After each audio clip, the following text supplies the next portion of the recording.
biedrība ir vairāk veidota jauniem cilvēkiem, lai pilnveidotu savu personību. Un tieši pilnveidot savu personību caur sociālo aktivitāti un brīvprātīgā darbu. Mēs uzrakstījām solidaritātes projektu, Inspire, lai mēs gada laikā, tie jaunieši, kas ir nīcas situācijā, satiekās, piedalās dažādās aktivitātēs.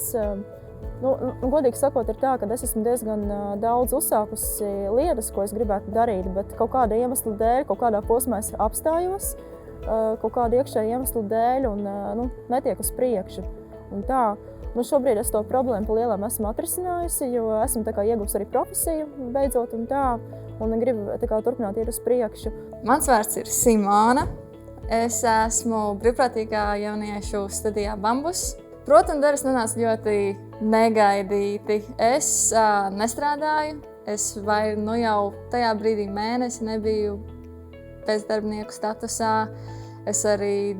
Man bija idejas, ko es gribētu darīt, bet man nebija īsti veidi. Un es arī vēlējos vairāk atrast veidus, kā dot atpakaļ sabiedrībai, kā es jau daudzus gadus biju pati interesējusies par dažādām pašizaugsmes tēmām. Man bija ļoti aktuāla vispār personīgā izaugsme, un es gribēju redzēt, kā to var dot tālāk.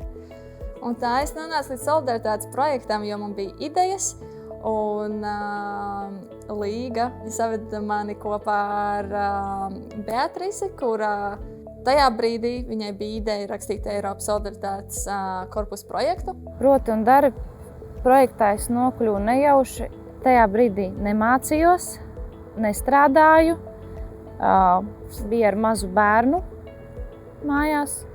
Un tā arī ir tāda nīca situācija cilvēkam, kas nemācās un nestrādā, kas vēlās sev pilnveidot, bet varbūt viņam kāds finanšu iespējas vai kāds cits iespējas nedod šo iespēju.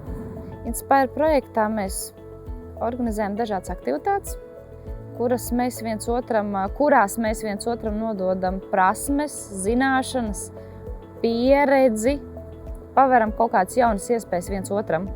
Ja pilnīgi atklāti, tad jauniešiem nīcas situācijā pašizaugsme ir ļoti vajadzīga, jo nīcas situācija pati par sevi tāda kā bezizējas situācija. Tu esi nonācis kaut kāda ceļa galā, un tu vairāk nezini, kur doties tālāk. Tu mēģini raustīt, varbūt, rokturus un redzēt, kuras durvis atvērsies, kuras nē, bet kā zināt, kuras ir īstās durvis. Tur jau ir tas knifs, un tāpēc arī pašizaugsme ir tik svarīga, jo tā ir ne tikai savu profesionālo kompetenci attīstīšana, bet arī sevis iepazīšana, saprašana, kas ir tur dziļāk iekšā, dvēseliskā ziņā. Ar atbalstu ir tā, ka, manuprāt, ja satiekas cilvēki ar līdzīgu problēmu kaut kā, viņi kopā var viens otru saprast, viens otram palīdzēt virzīties. Pagaidām tas labi strādā, jo šie projekti ir bijuši mans atspēriena punkts.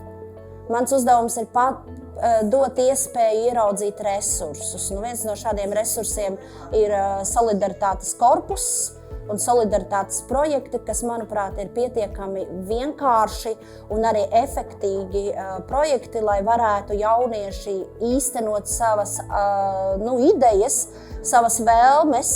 Protams, ka biedrībai ir arī savu virzienu, uz ko pavirza, un mūsu virziens ir šis sociālais un pilsoniskais virziens, un līdz ar to arī uz to arī tiek pavirzīti jaunieši. Bet patiesībā caur solidaritātes projektiem var īstenot jebkuru vēlmi, ko jaunietis grib īstenot.